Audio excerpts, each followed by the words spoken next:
गन्ना किसानों से जुड़ी एक बड़ी खबर आ रही है। गन्ना किसानों के बकाये पर चीनी मिलें ब्याज का भुगतान करेंगी।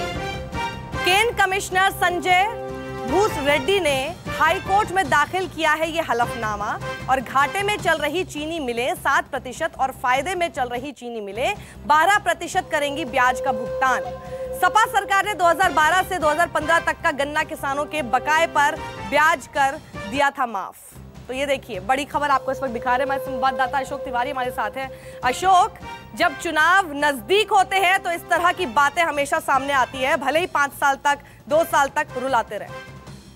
देखिए, ये उत्तर प्रदेश के चुनाव के लिहाज से इस वक्त की बहुत बड़ी खबर है, क्योंकि 11 अप्रैल को पश्चिमी उत्तर प्रदेश में कई जिलों में चुनाव होना है और चुनाव से पहले ही जो केन कमिश्नर है संजय भूसरेड्डी, उन्होंने हाईकोर्ट में हलफनामा दाखिल कर दिया है कि जो गन्ना किसानों के बकाये पर जो ब्याज का भुगतान है वो अब चीनी मिलें करेंगी। हालांकि उसमें 2 क्लॉज भी रखे गए हैं कि जो चीनी मिलें घाटे में चल रही है वो 7% भुगतान करेंगी और जो चीनी मिलें फायदे में चल रही है 12% ब्याज का भुगतान करेंगी। तो पश्चिमी उत्तर प्रदेश में गन्ने के बकाये को लेकर अभी आपको याद होगा कि बीते दिनों बहुत जबरदस्त घेरेबंदी योगी सरकार की हुई थी कि गन्ने का बकाया अभी तक भुगतान नहीं किया गया है, बहुत ज्यादा ब्याज गन्ना किसानों को बकाया है। तो उस लिहाज से अब कोर्ट में यह हलफनामा दाखिल किया गया है, क्योंकि 9 मार्च 2017 को इलाहाबाद हाईकोर्ट की डिवीजन बेंच में कहा गया था कि गन्ने भुगतान को लेकर के सरकार जो है वो कोई ठोस कदम उठाए। तो एक बड़ी राहत कम से कम पश्चिमी उत्तर प्रदेश के किसानों को, गन्ना किसानों को मिल पाएगी और हो सकता है इसका लाभ भी बीजेपी को मिल सके, क्योंकि अभी 11 अप्रैल को पहले चरण का चुनाव हो रहा है और खासतौर से पश्चिमी उत्तर प्रदेश जहां पर गन्ने की बहुत जबरदस्त खेती होती है, तो उन किसानों को भी